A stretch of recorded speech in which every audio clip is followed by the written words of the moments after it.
ನಮಸ್ತೆ ಸ್ನೇಹಿತರೆ. 52 ವರ್ಷಗಳ ಹಿಂದೆ ಇದೇ ವಿಶ್ವದ ಅತಿ ಉದ್ದವಾದ ಪರ್ವತ ಶ್ರೇಣಿಯ ಒಂದು ನಿರ್ದಿಷ್ಟ ಸ್ಥಳದಲ್ಲಿ ವಿಮಾನವೊಂದು ನೇರವಾಗಿ ಪರ್ವತಕ್ಕೆ ಡಿಕ್ಕಿ ಹೊಡೆದಿತ್ತು.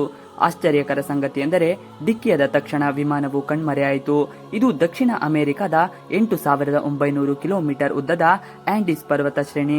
ಇಲ್ಲಿ 15,000 ಅಡಿ ಎತ್ತರದ ಪರ್ವತಗಳಿವೆ ಮತ್ತು ಅಸಹನೀಯ ಚಳಿ ಮತ್ತು ಮೌನವನ್ನು ಹೊರತುಪಡಿಸಿ ಏನೂ ಕಂಡುಬರುವುದಿಲ್ಲ. ಅನೇಕ ದಿನಗಳವರೆಗೆ ವಿಮಾನದ ಅವಶೇಷಗಳು ಅಥವಾ ಯಾವುದೇ ಶವಗಳು ಪತ್ತೆಯಾಗದಿದ್ದಾಗ ಯಾವುದೇ ಪ್ರಯಾಣಿಕರು ಉಳಿದಿಲ್ಲ ಎಂದು ಅಧಿಕಾರಿಗಳಿಗೆ ಸ್ಪಷ್ಟವಾಯಿತು. ಆದ್ದರಿಂದ ಅವರು ಶೋಧ ಕಾರ್ಯಾಚರಣೆಯನ್ನು ನಿಲ್ಲಿಸುವುದಾಗಿ ಘೋಷಿಸಿದರು. ಸುದ್ದಿ ಮಾಧ್ಯಮಗಳು ಸಹ ಮುಂದಿನ ಕೆಲವು ದಿನಗಳವರೆಗೆ ವಿಮಾನ ಅಪಘಾತದ ಬಗ್ಗೆ ಮಾತನಾಡುತ್ತಲೇ ಇದ್ದರು ಮತ್ತು ನಂತರ ಎಲ್ಲರೂ ನಿಧಾನವಾಗಿ ಸಾಮಾನ್ಯ ಸ್ಥಿತಿಗೆ ಬರಲು ಪ್ರಾರಂಭಿಸಿದರು. ಜನರು ಈಗ ಈ ಅಪಘಾತವನ್ನು ಮರೆತಿದ್ದರು. ಆದರೆ ಈ ಅಪಘಾತದ ಸುಮಾರು 2.5 ತಿಂಗಳುಗಳ ನಂತರ, ನಿಖರವಾಗಿ 72 ದಿನಗಳ ನಂತರ ಕಣ್ಮರೆಯಾದ ವಿಮಾನದಿಂದ ಅಧಿಕಾರಿಗಳಿಗೆ ಸಂದೇಶವೊಂದು ಬಂದಿತ್ತು. ಮತ್ತೊಮ್ಮೆ ವಿಸ್ಮಯ ಕ್ಷಣ ಯೂಟ್ಯೂಬ್ ಚಾನಲ್ಗೆ ಸ್ವಾಗತ. ಇದು ಯುರೋಗೈ ಏರ್ ಫೋರ್ಸ್ ಫ್ಲೈಟ್ 571. ಇದು ನೈಜ ಜೀವನದಲ್ಲಿ ಒಂದು ಪವಾಡವನ್ನು ಮಾಡಿತ್ತು. ಹೀಗೆ ಮಾಡುವುದರ ಮೂಲಕ ಭಾರತವು ತನ್ನ ಹೆಸರನ್ನು ಇತಿಹಾಸದಲ್ಲಿ ಶಾಶ್ವತವಾಗಿ ಬರೆದಿದೆ. 1972ರ ಅಕ್ಟೋಬರ್ 12ರಂದು ಈ ವಿಮಾನವು ಪೆರುವಿನ ರಾಜಧಾನಿಯಾಗಿ ಮಾಂಟೆವಿಡಿಯೋದಿಂದ ಹೊರಟಿತ್ತು. ವಿಮಾನದಲ್ಲಿ ರಗ್ಬಿ ಆಟಗಾರರಿದ್ದರು. ಅವರು ಮಾಂಟೆವಿಡಿಯೋಯಿಂದ ಚಿಲಿಯ ರಾಜಧಾನಿಯಾದ ಸ್ಕ್ಯಾಟಿಗೋಗೋ ಪಂದ್ಯವಾಡಲು ಹೋಗಬೇಕಾಗಿತ್ತು. ವಿಮಾನದಲ್ಲಿ ರಗ್ಬಿ ಆಟಗಾರರು ಸೇರಿದಂತೆ ಒಟ್ಟು 40 ಪ್ರಯಾಣಿಕರು ಮತ್ತು 5 ಸಿಬ್ಬಂದಿ ಇದ್ದರು. ಟೇಕ್ ಆಫ್ ಆದ ನಂತರ ವಿಮಾನವು ಅರ್ಜೆಂಟೀನಾದ ಮೇಲೆ ತಲುಪಿತ್ತು. ಇದಕ್ಕಿಂತ ಕೆಟ್ಟ ಹವಾಮಾನದಿಂದ ಇದು ಅರ್ಜೆಂಟೀನಾದ ಮೆಂಡೋಜಾ ನಗರದಲ್ಲಿ ಇಳಿಯಬೇಕಾಯಿತು. ಅರ್ಜೆಂಟೀನಾ ಮತ್ತು ಚಿಲಿಯ ನಡುವೆ ವಿಶ್ವದ ಅತಿ ಎತ್ತರವಾದ ಆಂಡೀಸ್ ಪರ್ವತ ಶ್ರೇಣಿಯ ಗೋಡೆಯಂತೆ ನಿಂತಿರುವುದರಿಂದ ಕ್ಯಾಪ್ಟನ್ ಈ ನಿರ್ಧಾರವನ್ನು ತೆಗೆದುಕೊಂಡರು.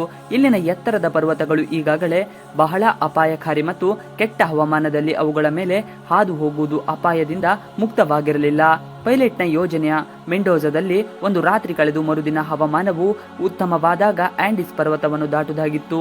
ಆದರೆ ಮರುದಿನ ಯಾವ ತೊಂದರೆಗಳನ್ನು ಅವರನ್ನು ಕಾಡಲಿದೆ ಎಂದು ಪೈಲಟ್ ಮತ್ತು ಎಲ್ಲ ಪ್ರಯಾಣಿಕರಿಗೆ ತಿಳಿಯಲು ಹೇಗೆ ಸಾಧ್ಯ? ಮರುದಿನ ಅಂದರೆ ಅಕ್ಟೋಬರ್ 13ರ ಶುಕ್ರವಾರ ಫ್ಲೈಟ್ 571 ಮೆಂಡೋಜಾದಿಂದ ಹೊರಟಿತು. ನಾವು ಗಮನಿಸಿದರೆ ಮೆಂಡೋಜಾ ಮತ್ತು ಅದರ ಗಮ್ಯ ಸ್ಥಾನವಾದ ಸ್ಯಾಂಟಿಯಾಗೋ ನಡುವೆ ಕೇವಲ 180 ಕಿಲೋಮೀಟರ್ ಅಂತರವಿದೆ. ಆದರೆ ಈ 180 ಕಿಲೋಮೀಟರ್ನಲ್ಲಿ ಕೇವಲ 15,000 ಅಡಿ ಎತ್ತರದ ಆಂಡೀಸ್ ಶಿಖರಗಳಿವೆ. ಆದ್ದರಿಂದ ವಿಮಾನದ ಹಾರಾಟದ ಯೋಜನೆಯು ಮೊದಲ ವಿಮಾನವು ಮೆಂಡೋಜಾದ ದಕ್ಷಿಣಕ್ಕೆ ಹೋಗಿ ತನ್ನ ಎತ್ತರವನ್ನು ಹೆಚ್ಚಿಸಿಕೊಳ್ಳುತ್ತದೆ ಮತ್ತು ನಂತರ ಫ್ಲಾನ್ ಜೋನ್ ಫಾನ್ ಬಳಿ ತಲುಪಿದ ನಂತರ ಅದು ಆಂಡೀಸ್ ಕಡೆಗೆ ತಿರುಗಿ ಈ ಅಪಾಯಕಾರಿ ಪರ್ವತಗಳನ್ನು ದಾಟಿ ನಂತರ ಚಿಲಿಯ ಕುರ್ಕೋವಾ ನಗರದಲ್ಲಿ ತಿರುಗಿ ನೇರವಾಗಿ ಸ್ಕ್ಯಾಂಟಿಯೋದಲ್ಲಿ ಇಳಿಯುತ್ತದೆ. ಫ್ಲೈಟ್ 571ರ ಪೈಲಟ್ ಈ ಮಾರ್ಗದಲ್ಲಿ ಸುಮಾರು 50 ವಿಮಾನಗಳನ್ನು ಪೂರ್ಣಗೊಳಿಸಿದ್ದರು. ಆದ್ದರಿಂದ ಅವರಿಗೆ ತಮ್ಮ ಮೇಲೆ ಬಹಳ ವಿಶ್ವಾಸವಿತ್ತು. ಮೆಂಡೋಜಾದಿಂದ ಟೇಕ್ ಆಫ್ ಆದ ತಕ್ಷಣ ಯೋಜನೆಯ ಪ್ರಕಾರ ವಿಮಾನವು ದಕ್ಷಿಣ ಕಡೆಗೆ ಹೋಯಿತು. ವಿಮಾನದ ಎತ್ತರವನ್ನು ಹೆಚ್ಚಿಸುವಾಗ ಕೆಳಗಿನ ಸಂಪೂರ್ಣ ದೃಶ್ಯವನ್ನು ದಟ್ಟವಾದ ಮೋಡಗಳ ಪದರವು ಮರೆಮಾಚಿರುವುದನ್ನು ಪೈಲಟ್ ಗಮನಿಸಿದರು. ಈಗ ಈ ಸ್ಥಿತಿಯಲ್ಲಿ ಪೈಲಟ್ ನಿಯಂತ್ರಣ ಗೋಪುರದಿಂದ ಸಂಪರ್ಕ ಸಾಧಿಸಿದರು. ಅದು ರಾಡಾರ್ ಅನ್ನು ನೋಡುವ ಮೂಲಕ ರೇಡಿಯೋ ಮೂಲಕ ಪೈಲಟ್ ಅವನ ಸ್ಥಳದ ಬಗ್ಗೆ ತಿಳಿಸಿರುತ್ತದೆ. ನಿಯಂತ್ರಣದ ಗೋಪುರದ ಹೊರತಾಗಿಯೂ ಪೈಲಟ್ ತನ್ನ ಸ್ಥಳವನ್ನು ಅಂದಾಜು ಮಾಡಲು ಇನ್ನೊಂದು ಮಾರ್ಗವನ್ನು ಸಹ ಬಳಸಬಹುದು. ಅದರಲ್ಲಿ ವಿಮಾನದ ಕೊನೆಯ ಮಧ್ಯಾಹ್ನವನ್ನು ತೆಗೆದುಕೊಳ್ಳಲಾಗುತ್ತದೆ. ಸ್ಥಳವನ್ನು ಗಮನದಲ್ಲಿಟ್ಟುಕೊಂಡು ವಿಮಾನವು ವೇಗದ ಮೂಲಕ ಲೆಕ್ಕಾಚಾರ ಮಾಡುವ ಮೂಲಕ ಪ್ರಸ್ತುತ ಸ್ಥಳವನ್ನು ಅಂದಾಜಿಸಲಾಗಿದೆ. ಈ ವಿಧಾನವನ್ನು ವಾಯುಯಾನ ಭಾಷೆಯಲ್ಲಿ ಡೆಡ್ ರೆಕನಿಂಗ್ ಎಂದು ಕರೆಯಲಾಗುತ್ತದೆ. ಫ್ಲೈಟ್ 571 ಫ್ಲಾಂಚೋಸ್ ಫಾಸ್ಗೆ ಸಮಾಂತರವಾಗಿ ತಲುಪಿದ ತಕ್ಷಣ ಅದು ಬಲಕ್ಕೆ ತಿರುಗಿತು. ಈಗ ಅದು 18,000 ಅಡಿ ಎತ್ತರದಲ್ಲಿ ಆಂಡೀಸ್ ಪರ್ವತಗಳ ಮೇಲೆ ಹಾದು ಹೋಗಬೇಕಿತ್ತು. ಮೇಲೆ ನೀಲಿ ಆಕಾಶ ಮತ್ತು ಕೆಳಗೆ ಬಿಳಿ ಮೋಡಗಳಿದ್ದವು. ಪೈಲಟ್ ಸಂಪೂರ್ಣವಾಗಿ Santiago air traffic control tower ಅನ್ನು ಅವಲಂಬಿಸಿದ್ದರು. ಅದು ಫ್ರಾನ್ಸಿಸ್ಕೋ ಪಾಸ್ ಬಳಿ ತಲುಪಿದ ತಕ್ಷಣ ಪೈಲಟ್ ಫ್ಲೈಟ್ 571 ನಿಯಂತ್ರಣ ಗೋಪುರದ ರಾಡಾರ್ನಿಂದ ಕಣ್ಮರೆಯಾಯಿತು. ಪರ್ವತಗಳಿಂದಾಗಿ ರಾಡಾರ್ ಸಿಗ್ನಲ್ಗಳು ಬಹಳ ದುರ್ಬಲವಾಗಿದ್ದವು. ಇದರಿಂದ ಇದು ಸಾಮಾನ್ಯ ವಿಷಯವಾಗಿತ್ತು. ಈ ಸಂದರ್ಭದಲ್ಲಿ ಸಹ ಪೈಲಟ್ ಡೆಡ್ ರೆಕನಿಂಗ್ ಮೂಲಕ ತನ್ನ ಸ್ಥಳವನ್ನು ಲೆಕ್ಕ ಹಾಕಿದ ಮತ್ತು 3.2 ನಿಮಿಷಕ್ಕೆ ಸ್ಯಾಂಟಿಯಾಗೋ ಕಂಟ್ರೋಲ್ ಟವರ್ಗೆ ರೇಡಿಯೋ ಮೂಲಕ ತಿಳಿಸಿದರು. ನಾವು 1 ನಿಮಿಷ ನಂತರ ಚಿಲಿಯ ಕುರ್ಕೋ ನಗರದ ಮೇಲೆ ತಲುಪುತ್ತೇವೆ ಮತ್ತು ಅದರ ಎತ್ತರವನ್ನು ಕಡಿಮೆ ಮಾಡಲು ಅನುಮತಿ ಕೇಳಿದರು. ಈಗ ಸಾಮಾನ್ಯವಾಗಿ ವಿಮಾನವು ಫ್ಲಾಂಚೋಸ್ ಪಾಸ್ನಿಂದ ಕುರಿಕೋವನ್ನು ತಲುಪಲು 11 ನಿಮಿಷಗಳನ್ನು ತೆಗೆದುಕೊಳ್ಳುತ್ತದೆ. ಆದರೆ ಅವರು ಈ ದೂರವನ್ನು ಕೇವಲ 1 ನಿಮಿಷದಲ್ಲಿ ಕ್ರಮಿಸಿದರು. ನಿಯಂತ್ರಣ ಗೋಪುರದಲ್ಲಿ ಕುಳಿತಿದ್ದ ಸಿಬ್ಬಂದಿಗೆ ಇದು ಅರ್ಥವಾಗಿರಲಿಲ್ಲ. ಆದರೆ ಫ್ಲೈಟ್ 571 ಅವರ ರಾಡಾರ್ನಲ್ಲಿ ಕಾಣಿಸುತ್ತಿಲ್ಲವಾದ್ದರಿಂದ ಅವರು ವಿಮಾನವನ್ನು ಕೆಳಗಿಸಲು ಅನುಮತಿ ನೀಡಿದರು.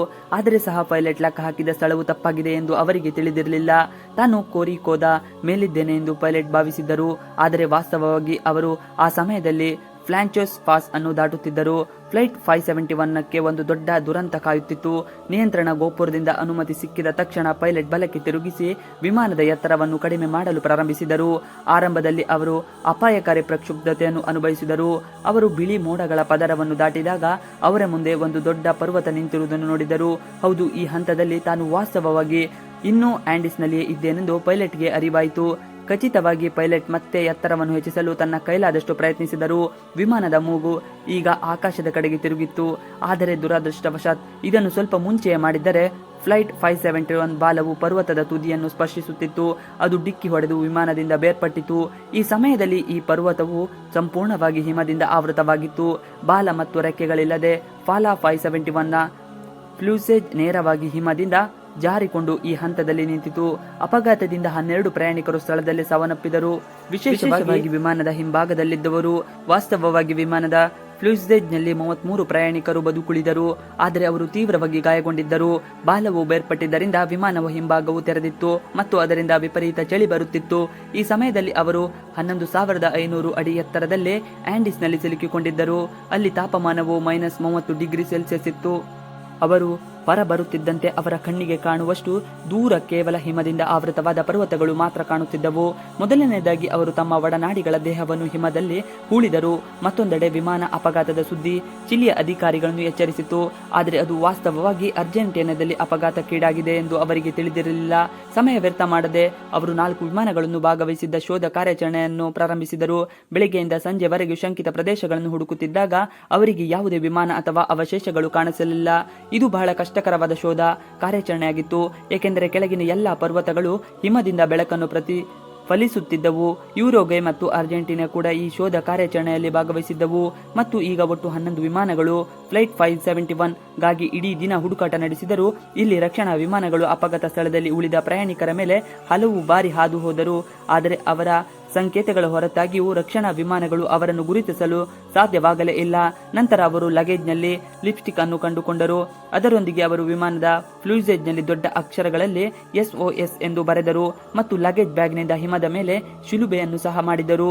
ಆದರೆ ರಕ್ಷಣಾ ವಿಮಾನಗಳು ಇನ್ನೂ ಅವರನ್ನು ಗುರುತಿಸಲು ಸಾಧ್ಯವಾಗಲಿಲ್ಲ. ಒಟ್ಟು 8 ದಿನಗಳ ಕಾಲ ಶೋಧ ಕಾರ್ಯಾಚರಣೆಗಳನ್ನು ನಡೆಸಿದ ನಂತರ 1972ರ ಅಕ್ಟೋಬರ್ 21ರಂದು ಎಲ್ಲಾ ಪ್ರಯಾಣಿಕರನ್ನು ಸತ್ತರೆಂದು ಘೋಷಿಸಲಾಯಿತು ಮತ್ತು ಶೋಧ ಕಾರ್ಯಾಚರಣೆಗಳನ್ನು ಕೊನೆಗೊಳಿಸಲಾಯಿತು. 11ನೇ ದಿನದಂದು ಅಪಘಾತ ಸ್ಥಳದಲ್ಲಿ ಹಾಜರಿದ್ದ ಪ್ರಯಾಣಿಕರು ಕಾಕ್ಪಿಟ್ನಲ್ಲಿ ರೇಡಿಯೋವನ್ನು ಕಂಡುಕೊಂಡರು. ಅದನ್ನು ಅವರು ಟ್ಯೂನ್ ಮಾಡಿದರು ಮತ್ತು ಅವರನ್ನು ಹುಡುಕಲು ಬಳಸಲಾಗುತ್ತಿದೆ ಎಂಬ ಸುದ್ದಿಯನ್ನು ಕೇಳಿದರು. ಅವರು ಈಗಾಗಲೇ ತುಂಬಾ ತೊಂದರೆಯಲ್ಲಿದ್ದರು ಮತ್ತು ಈ ಸುದ್ದಿ ಅವರನ್ನು ಹೆಚ್ಚು ದುಃಖಿತರಾಗಿತ್ತು. ಅವರ ಬದುಕುವ ಕೊನೆಯ ಭರವಸೆಯು ಕಳೆದು ಹೋಯಿತು. ಮೊದಲ ವಾರದಲ್ಲಿಯೇ 5 ಪ್ರಯಾಣಿಕರು ಗಾಯಗಳಿಂದ ಸಾವನ್ನಪ್ಪಿದರು. ಈಗ ಕೇವಲ 28 ಪ್ರಯಾಣಿಕರು ಅಪಘಾತ ಸ್ಥಳದಲ್ಲಿ ಉಳಿದಿದ್ದರು. ಅವರು ವಿಮಾನದ ಅವಶೇಷಗಳು ಮತ್ತು ಲಗೇಜ್ಗಳನ್ನು ಸಂಗ್ರಹಿಸಿದರು ಮತ್ತು ಶೀತದಿಂದ ತಮ್ಮನ್ನು ರಕ್ಷಿಸಿಕೊಳ್ಳಲು ವಿಮಾನದ ಫ್ಲೂಸೇಜ್ ಅನ್ನು ಮುಚ್ಚಿದರು. ಅವರು ಕಾಕ್ಪಿಟ್ನ ಪ್ಲಾಸ್ಟಿಕ್ ವೈಸರ್ ಅನ್ನು ಕತ್ತರಿಸಿ ಕನ್ನಡಕವನ್ನು ಸಹ ಮಾಡಿಕೊಂಡರು. ಅದು ಅವರನ್ನು ಹಿಮದಿಂದ ಪ್ರತಿಫಲಿಸುವ ಬೆಳಕಿನ ಸ್ವಲ್ಪ ಮಟ್ಟಿಗೆ ರಕ್ಷಿಸುತ್ತಿತ್ತು. ಅವರು ಸೀಟ್ ಕವರ್ಗಳನ್ನು ಬಿಸಿ ಮಾಡಿ ಸೀಟ್ ಕುಷನ್ಗಳಿಗೆ ಸ್ನೋ ಶೂಗಳನ್ನು ಮಾಡಿದರು. ಈ ಸಮಯದಲ್ಲಿ ಅವರ ಬಳಿ ತಿನ್ನಲು 8 ಚಾಕೊಲೇಟ್ ಬಾರ್ಗಳು, 3 ಜಾಮ್ ಜಾಡಿಗಳು, ಕೆಲವು ಒಣ ಹಣ್ಣುಗಳು ಮತ್ತು ಕೆಲವು ನೀರಿನ ಬಾಟಲಿಗಳನ್ನು ಇದ್ದವು. ಮೊದಲ ವಾರದಲ್ಲಿ ಅವರು ಈ ಆಹಾರವನ್ನು ಬಹಳ ಕಷ್ಟದಿಂದ ತಮ್ಮ ನಡುವೆ ಹಂಚಿಕೊಂಡು ತಿಂದರು. ಆದರೆ ಈ ಎಲ್ಲವೂ ಮುಗಿದ ನಂತರ ಅವರು ಬಟ್ಟೆ ಮತ್ತು ಹತ್ತಿಯನ್ನು ತಿನ್ನಲು ಪ್ರಾರಂಭಿಸಿದರು. ಇದರಿಂದ ಅವರು ಹೆಚ್ಚು ಅನಾರೋಗ್ಯಕ್ಕೆ ಒಳಗಾಗಲು ಪ್ರಾರಂಭಿಸಿದರು. ಆಂಡೀಸ್ನ ಈ ಭಾಗದಲ್ಲಿ ಶಕ್ತಿಗಾಗಿ ಏನನ್ನು ನೋಡಲು ಅವರಿಗೆ ಸಾಧ್ಯವಾಗಲಿಲ್ಲ ಮತ್ತು ಅವರ ಮೇಲೆ ಶಕ್ತಿಗಾಗಿ ಏನನ್ನು ಹುಡುಕಲು ಅವರಿಗೆ ಸಾಧ್ಯವಾಗಿರಲಿಲ್ಲ. ಅವರು ಅಪಘಾತಕ್ಕೀಡಾದ ಏರಿಕೆಯಿಂದ ಕೆಳಗಿಳಿಯಲು ಸಾಧ್ಯವಾಗಲಿಲ್ಲ ಅಥವಾ ಮೇಲಕ್ಕೆ ಏರಲು ಸಾಧ್ಯವಾಗಲಿಲ್ಲ. ಈ ಸಮಯದಲ್ಲಿ ಪ್ರಯಾಣಿಕರ ಸ್ಥಿತಿ ಹೇಗಿತ್ತೆಂದರೆ ಅವರ ದೇಹವು ತೂಕವು 40% ಇಳಿದಿತ್ತು. ಅಂತಿಮವಾಗಿ ಅವರಿಗೆ ಏನು ಅರ್ಥವಾಗದಿದ್ದಾಗ ಅವರು ತಮ್ಮ ಸತ್ತ ಒಡನಾಡಿಗಳ ದೇಹದ ಭಾಗಗಳನ್ನು ತಿನ್ನಲು ಪ್ರಾರಂಭಿಸಿದರು. ನಿಸ್ಸಂದೇಹವಾಗಿ ಈ ನಿರ್ಧಾರವು ಬಹಳ ಕಷ್ಟಕರವಾಗಿತ್ತು, ಆದರೆ ಹಸಿವು, ಬಾಯಾರಿಕೆ ಮತ್ತು ದೌರ್ಬಲ್ಯವು ಅವರನ್ನು ಈ ಹೆಜ್ಜೆ ತೆಗೆದುಕೊಳ್ಳುವಂತೆ ಒತ್ತಾಯಿಸಿತು. ಅಪಘಾತದ 17 ದಿನಗಳ ನಂತರ ಅಕ್ಟೋಬರ್ 29ರಂದು ರಾತ್ರಿಯಲ್ಲಿ ಇದ್ದಕ್ಕಿಂತಂತೆ ಹಿಮ ಕುಸಿತ ಸಂಭವಿಸಿ ಫ್ಯೂಸ್ಲಾಜ್ ಅನ್ನು ತೀವ್ರವಾಗಿ ಅಪ್ಪಳಿಸಿತು. ಹಿಮದ ದಾಳಿಯ ವೇಗವು ಎಷ್ಟು ವೇಗವಾಗಿತ್ತೆಂದರೆ ಸಂಪೂರ್ಣ ಫ್ಯೂಸ್ಲಾಜ್ ಒಳಭಾಗದಿಂದ ಹಿಮದಿಂದ ತುಂಬಿ ಹೋಗಿತ್ತು. ಈ ಅಪಘಾತದಲ್ಲಿ 9 ಮಂದಿ ಬದುಕುಳಿದವರು ಸಾವನ್ನಪ್ಪಿದರು. 19 ಮಂದಿ ಬದುಕುಳಿದವರು ತಮ್ಮ ಕೈಗೆ ಸಿಕ್ಕಿದ್ದನ್ನು ಬಳಸಿ ಹಿಮವನ್ನು ತೆಗೆದು ಉಸಿರಾಡಲು ಸ್ಥಳ ಮಾಡಿಕೊಂಡರು. ದಿನಗಳು ಉರುಳುತ್ತಿದ್ದವು ಮತ್ತು ಬದುಕುಳಿದವರ ಸ್ಥಿತಿ ಹದಗೆಡುತ್ತಿತ್ತು. ಒಬ್ಬೊಬ್ಬರಾಗಿ ಎಲ್ಲರೂ ಸಾವನ್ನು ಎದುರಿಸುತ್ತಿದ್ದರು ಮತ್ತು ಬದುಕುಳಿದವರು ತಮ್ಮ ಸಾವಿಗಾಗಿ ಕಾಯುತ್ತಿದ್ದರು. ಡಿಸೆಂಬರ್ 12ರ ಹೊತ್ತಿಗೆ, ಅಂದರೆ ಅಪಘಾತದ 60 ದಿನಗಳ ನಂತರ, 3 ಬದುಕುಳಿದವರು ಜೀವನದ ಹೋರಾಟದಲ್ಲಿ ಸೋತರು. ಈಗ ಉಳಿದ 16 ಜನರಿಗೆ ಕೇವಲ 2 ಆಯ್ಕೆಗಳಿದ್ದವು: ಉಳಿದ ದಿನಗಳನ್ನು ಎಣಿಸಲು ಪ್ರಾರಂಭಿಸುವುದು ಅಥವಾ ಹೇಗಾದರೂ ಪಶ್ಚಿಮದಲ್ಲಿರುವ ಈ ಲಂಬವಾದ ಬಂಡೆಯನ್ನು ಏರಲು ಧೈರ್ಯವನ್ನು ತಂದುಕೊಳ್ಳುವುದು.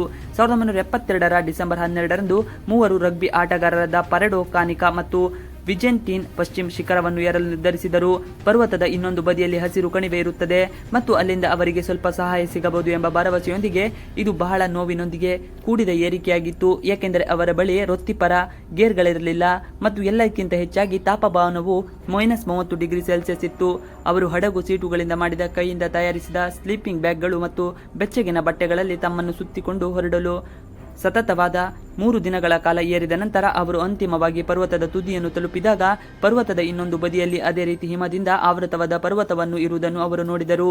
ಇಲ್ಲಿಯೂ ಹಸಿರು ಇರಲಿಲ್ಲ ಮತ್ತು ಜೀವನದ ಯಾವುದೇ ಭರವಸೆಯೂ ಇರಲಿಲ್ಲ. ಆಹಾರದ ಕೊರತೆಯಿಂದಾಗಿ ಒಬ್ಬ ವ್ಯಕ್ತಿ ಮತ್ತೆ ಅಪಘಾತ ಸ್ಥಳಕ್ಕೆ ಹೋದನು. ಪರೆಡೋ ಮತ್ತು ಕಾನಿಕಾ ಸಹಾಯಕ್ಕಾಗಿ ಪರ್ವತದ ಇನ್ನೊಂದು ಬದಿಯಲ್ಲಿ ಕೆಳಗಿಳಿಯಲು ಪ್ರಾರಂಭಿಸಿದರು ಮತ್ತು ಮುಂದಿನ 10 ದಿನಗಳ ಕಾಲ ಕಾಲ್ನಡಿಗೆಯಲ್ಲಿ ಸಾಗಿದರು.